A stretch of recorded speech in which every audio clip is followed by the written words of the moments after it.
The Mandalorian and Grogu is exactly the kind of Star Wars movie that is going to split people. Some viewers are going to look at it and say, that was fun. I got Mando, Grogu, creatures, action, weird aliens, and big summer movie feeling. Other viewers are going to say, it was basically a few Disney Plus episodes stitched together and pushed into theaters. And honestly, I think both sides have a point. Because this movie is fun. It is easy to watch. It works for kids and families. But it also feels safe. It does not push Star Wars very far forward. It does not give Din Djarin a massive emotional shift. And it does not really connect to the larger Thrawn or Ahsoka story in the ways some fans expected. So now that I've done the non-spoiler review, let's get into the full spoiler version. The plot, the ending, Grogu's big choice, Rotta the Hutt twins, the New Republic attack, the cameos, and why this movie worked for me as a fun Star Wars adventure, even though I still landed at a 3 out of 5. Hi, I'm Rob, and this is A Constantly Racing Mind, where every frame tells a story. If you're new here, we cover sci-fi, horror, action-adventure, prop culture, and all things geek, with a focus on why these stories work, why they don't, and what makes them worth your time. So if that's your thing, hit subscribe, ring the bell, and join the conversation in the comments. Also, check out our Intelligent Film Goers apparel. The link is in the description, and if you're heading to the theater, don't forget to check the RunPee app so you know the best time to step out without missing anything important. Now, let's talk full spoilers for The Mandalorian and Grogu.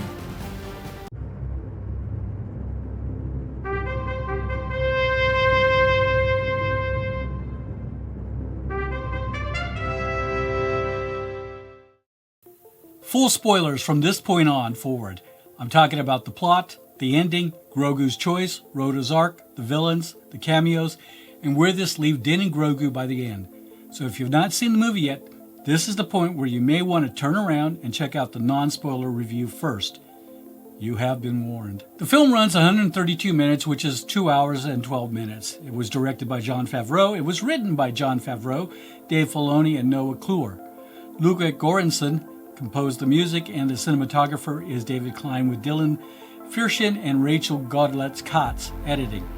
The film stars Pedro Pascal, Sigourney Weaver, Jeremy Allen White, Jonny Coyne, and Steve Blum.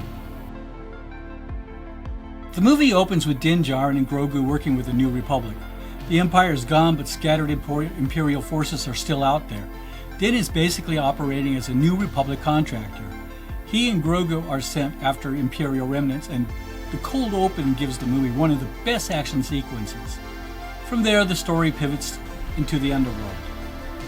The New Republic needs information, and that leads Din and Grogu into a mission connected to the Hutts. Rotta the Hutt, Jabba's son, is alive and has become a gladiator and a pit fighter. He is not just a spoiled Hutt prince. He is trying to escape his father's shadow and separate himself from the criminal legacy of the Hutts. That mission eventually pulls Din and Grogu into conflicts with the Hutt twins, who are the main villains of the underworld side of the story. Din gets poisoned by a dragon snake, or at least a creature in that lane, and this forces Grogu into one of the movie's biggest sections. Grogu has to survive on his own, find help, protect Din, and make a choice that shows he is not just a sidekick or a cute reaction shot. By the final act, the movie brings together the Hutt conflict, the New Republic, Rotta's future, and Din and Grogu's bond. There is a large action climax on Nal Hutta and the New Republic forces, Hutt forces, giant droids, creature work, and the final resolution of Rotta's place in the galaxy. The ending leaves Din and Grogu alive, still together, and still moving forward. Does not radically reset Star Wars, does not turn into a Thrawn setup, does not become an Ahsoka bridge. It ends as a self-contained Mandalorian adventure. The movie is built like a 3-part adventure. Part 1, the New Republic and the Imperial Hunt. The first section is the strongest from pure action standpoint. Din and Grogu are already working with the New Republic, which makes sense after where the series left him. Din is not suddenly a rebel general. He is still operating like a bounty hunter, but now his jobs are tied to cleaning up Imperial remnants. That is a smart place to put him. The cold open has that classic Mandalorian rhythm. A target, a dangerous location, a fast mission. Mando moving through the situation with very little explanation. This is also where the movie feels most theatrical right away.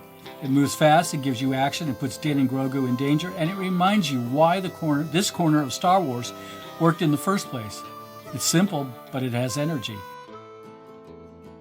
The movie then shifts into the Hutt storyline, and this is where it becomes more divisive. Rotta the Hutt is Jabba's son, but the movie does not treat him like a normal Hutt crime boss. He is a gladiator, he is muscular, he has this strange pit fighter presence, and he is trying to step away from his father's criminal shadow. That idea is more interesting than I expected. Now the execution is weird. There is no way around that. Jeremy Allen White's voice is heavily processed, so he does not sound like the Jeremy Allen White people know from The Bear or Shameless. The CGI hides a lot of what he usually does as an actor, and hearing a Hutt speak plain English with that accent is jarring at first. But once I adjusted to it, I understood what the movie was trying to do. Rotta is not just a joke. He is not just a Jabba callback. He actually has one of the clearer arcs in the film. He starts as someone trapped by family name, criminal expectations, and Hutt politics. By the end, he chooses a different direction. Now, I think that matters because it gives the movie one of the few real character changes, and honestly, that makes Rotta more important than I expected. The emotional center of the film is not the Hutt politics. It is Grogu. That puts Grogu in a position where he cannot just be carried through the story. He has to act. He has to stay with Din. He has to find help. He has to protect him. And he has to make a choice that shows their relationship is not one way anymore. That is the part I appreciated. For 3 seasons, Din has protected Grogu. He has risked everything for him. He has chosen him again and again. Here Grogu gets to return that. The movie does not turn Grogu into a full Jedi Knight. It does not make him suddenly mature. He is still cute, he is still funny, he is still vulnerable. This section reminds us that he has agency. He is not just there for reaction shots. And that is why the kids in the theater reacted the way they did. They were not analyzing Star Wars lore. They were watching Grogu be brave. They were watching him protect the person who always protected him. This is simple, but it works. The Hutt twins become the main villain force in the movie. That is a very Mandalorian choice. Instead of making this a massive Imperial mythology film, the movie brings the conflict down into crime families, underworld politics, gladiator fights, and old Star Wars weirdness. That works for the tone, but it also limits the scale. The final act has a lot going on. New Republic forces get involved. Rotta has to confront what he wants to be. Din and Grogu get pulled into another fight. The action gets bigger, the movie brings in creature work, droids, and some deep-cut Star Wars flavor. It is fun, but it's also crowded. This is where I felt the Disney Plus structure the most. It does not feel like one clean movie arc as much as several connected missions stacked together. That does not ruin the film, but it does hold it back. The ending is hopeful. Din and Grogu survive, Rotta steps away from the Hutt legacy, the New Republic gets a small win, and Grogu's choice reinforces the emotional bond at the center of the story. The movie also adds to the Mandalorian idea that the old protect the young and the young protect the old. That is probably the clearest emotional idea in the film. It's not galaxy shaking, it's not a massive mythology turn, but it does fit the movie. This is not a film about the fate of the Force or the future of the Jedi. It's a movie about a father and son dynamic in a dangerous galaxy with strange Hutt redemption story wrapped around it. And once I accepted that, the ending worked better for me.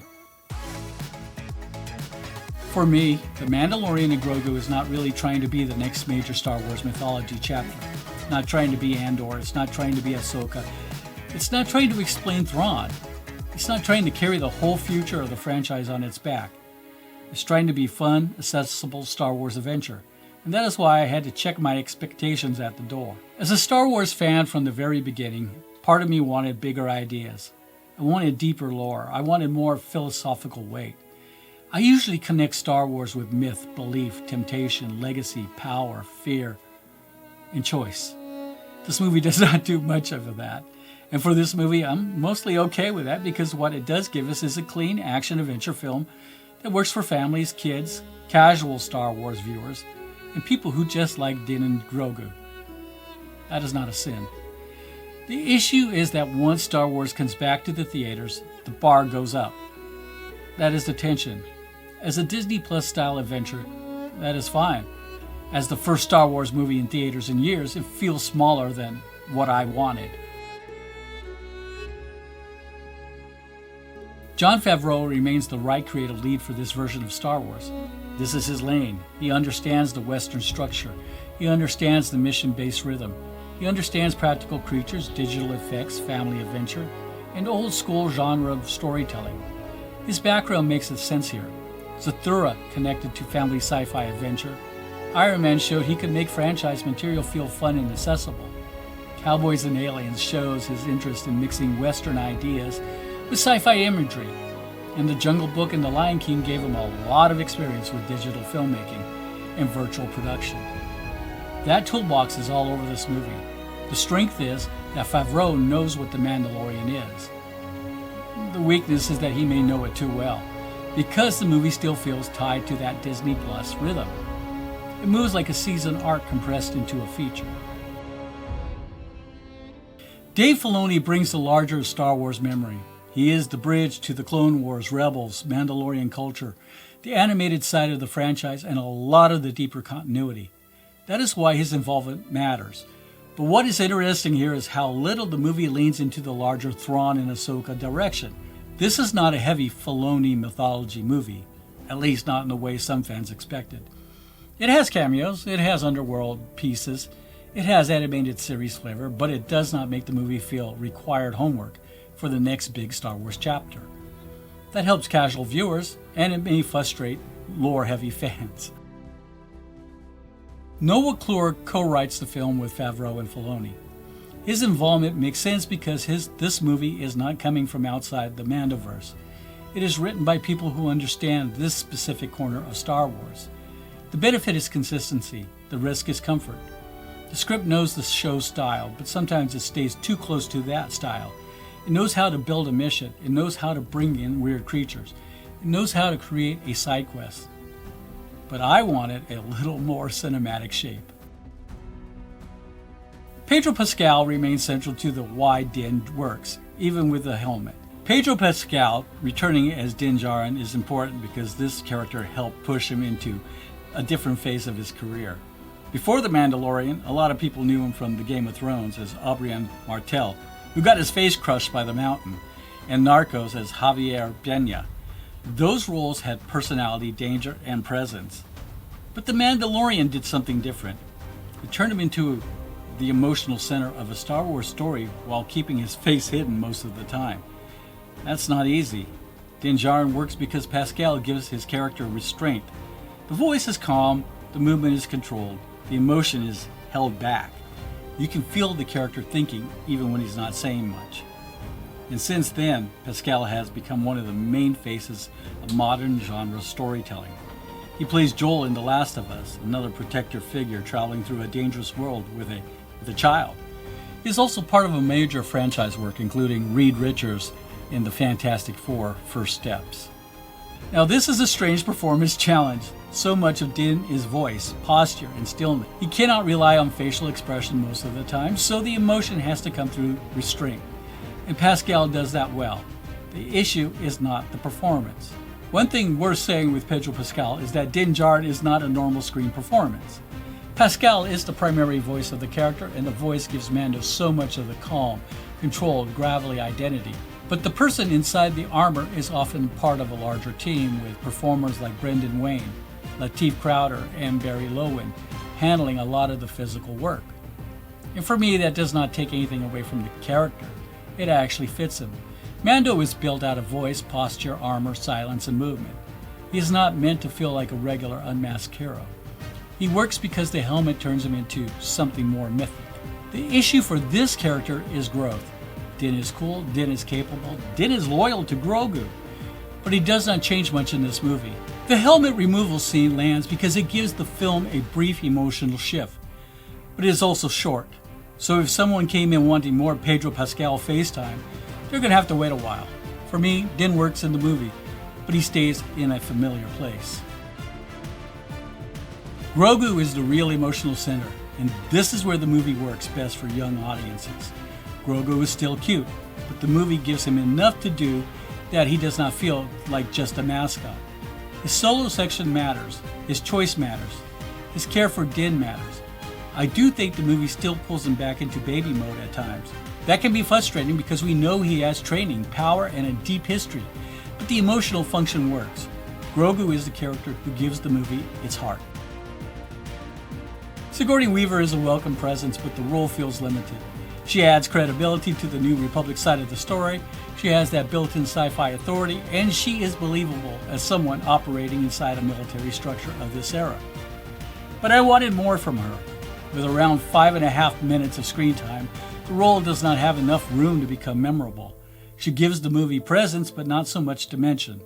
Still, seeing her involved in the New Republic attack gives her a solid hero moment. Considering the amount of physical acting she actually put into Avatar, I would expect a more expanded role for her. Jeremy Allen White as Rotta the Hutt is one of the strangest parts of the movie, and I mean that in both directions. At first it's jarring, the voice is heavily processed, the English-speaking Hutt idea takes adjustment. The accent is odd, the design is strange, and the whole thing feels like Star Wars deciding to get weird in a way that could easily fall apart. But Rotta actually gets an arc. He is trying to escape Jabba's shadow. He is trying to be something other than another criminal Hutt. And by the end, I understood why the movie spent so much time with him. Some people are going to see this as a baffling use of Jeremy Allen White. Others are going to enjoy how strange, funny, and unexpectedly sincere the character becomes. I landed closer to the second side. Also, after seeing Rotta, I do have one concern. I am officially worried about what might happen to Leto II in the future Dune film, where he becomes the God Emperor. I can't unsee that. Jonny Coyne plays the Imperial warlord piece of the story. He gives the movie a more traditional Imperial threat, but I did not find the character that memorable. That is part of the problem with his villain structure. The Hutts are visually strange and tied to the main underworld story. Commander Coyne feels more like the background Imperial layer the movie needs in order to remind us that the New Republic conflicts still exist. He is functional, but not especially strong. Steve Blum returns as Zeb Orrelios, and for Rebels fans, that is a nice connection, but it's not a major role. It's more of a reminder that this era of Star Wars is all connected, and that the animated characters are still part of the live-action world. That kind of thing is fun, but it's not where the movie's emotional weight lives. The Filoni cameo is going to divide people. Some fans will love seeing him pop up. Some will find the cowboy hat distracting. I get both reactions. For me, it did not break the movie, but it did pull attention to itself. And in Star Wars, that is always the risk with cameos. A good cameo should add texture. Should not make you stop thinking about the story. The Martin Scorsese cameo is one of those moments where I had to stop and ask, wait, is that really happening? And it's funny because Scorsese has been very open about his concerns with modern franchise movies. In 2019, he famously said, Marvel movies are not cinema, and compared them to theme parks. Then he expanded on that in a New York Times piece where his bigger concern was that franchise films can become safe, controlled products that squeeze out riskier, more personal filmmaking. So when he shows up here in a Disney-era Star Wars movie, it adds this weird meta layer. I'm not saying it ruins the scene. It is brief, it's strange, and it's really kind of funny. But it also makes you think about the exact conversation this movie is sitting inside.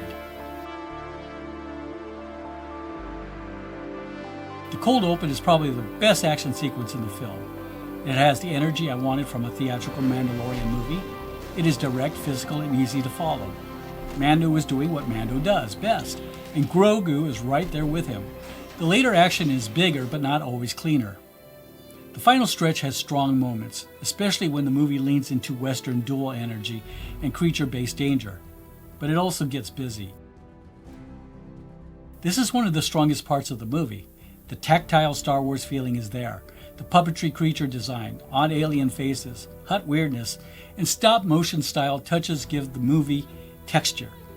This is where the film feels most connected to the original Star Wars spirit. Not because it copies the old movies, but because it remembers that Star Wars should feel strange and handmade, even when the effects are digital. I'll say this to start. The effects are uneven. Some moments look big in cinematics, other moments feel closer to streaming television. The gladiator material and some of the creature-heavy action do not always have the weight or polish I wanted. That is where the theatrical standard becomes a problem. On Disney Plus, I might be more forgiving. In theaters, I notice more. David Klein handles the cinematography, and he makes sense for this movie because he is not new to the corner of Star Wars. He previously worked as a cinematographer on The Mandalorian, The Book of Boba Fett, and Skeleton Crew. So he already understands the visual language of this era. Armored figures, practical creatures, dusty locations, hangars, cockpit fighting, underworld spaces, and that mix of Western and sci-fi texture. But his career goes back much further than Star Wars. Klein is also closely tied to Kevin Smith's early films. He shot Clerks, Mallrats, Chasing Amy, Clerks 2, Zack and Miri Make a Porno, Cop Out, and Red State. That is a very different kind of background, but it matters because those films were often built around tight spaces, dialogue, low-budget problem solving, and finding a visual style inside limitations. He has also done a lot of television work, including True Blood, Homeland, and Deadwood. The movie, for The Mandalorian and Grogu, that background cuts both ways. On the positive side, he knows how to shoot this world. The armor looks good, the cockpit lighting works, the creature-heavy scenes have texture, and when the movie opens up, you can feel the bigger screen. But I also think the movie still carries some television coverage. There are moments where I wanted more iconic wides, more theatrical framing, and a stronger sense that this image could only exist in a Star Wars movie made for theaters. So with Klein, the work is solid and the experience is there. I just wanted the movie to push a little harder visually. For a story this simple, the images have to carry more weight. Dylan Firshein and Rachel Goodlett Katz edit the film. The editing has a lot of work because the story has multiple movements. Imperial Hunt, Hutt Setup, Grogu Survival, Nal Hutta Climax, New Republic Action, and Rota's Arc. The problem is that you can still feel the sections. The movie does not always flow like one complete theatrical journey. It often feels like chapters. Some chapters work better than others. That is where the Disney Plus DNA shows up the most. Ludwig Göransson remains one of the movie's biggest strengths. His music keeps this corner of Star Wars from sounding like a John Williams imitation. It has that Mando identity, percussion, synth, Western rhythm, and darker texture. The emotional cue during Grogu's care for Din is the kind of moment where the score really helps the movie. It gives the scene weight without forcing it. And with a movie this simple, the score matters even more. He also built a major career outside Star Wars. He has also worked on Black Panther, the Creed films, Fruitvale Station, The Mandalorian, and The Book of Boba Fett. He also won the Academy Award for Oppenheimer, and that score showed how much tension and scale he can create without writing a traditional blockbuster mode. So for The Mandalorian and Grogu, I do not need him to chase John Williams every few minutes. I want the score to keep the Mando identity, then expand it when the story gets bigger. If this movie is going to feel theatrical, the music has to help sell that size. Since my non-spoiler review, the audience score has moved up. At the time I'm putting this spoiler review together, Rotten Tomatoes has critics in the low 60s, while the popcorn meter is now sitting at 89. The movie also earned an A- CinemaScore. That split makes sense to me. Critics are looking at structure, stakes, character growth, and whether this really earns the big screen return for Star Wars. Audiences, especially families and younger viewers, seem to be responding more to the fun of it. Din, Grogu, creatures, action, and a familiar adventure, and honestly, that lines up with my reaction. I felt the limits of the movie, but I also saw why a general audience would have a good time with it. What worked for me was the basic entertainment value. The cold open works, Grogu's solo survival section works. The creature work works. Ludwig Göransson's score works. Rotta the Hutt worked better for me than I expected.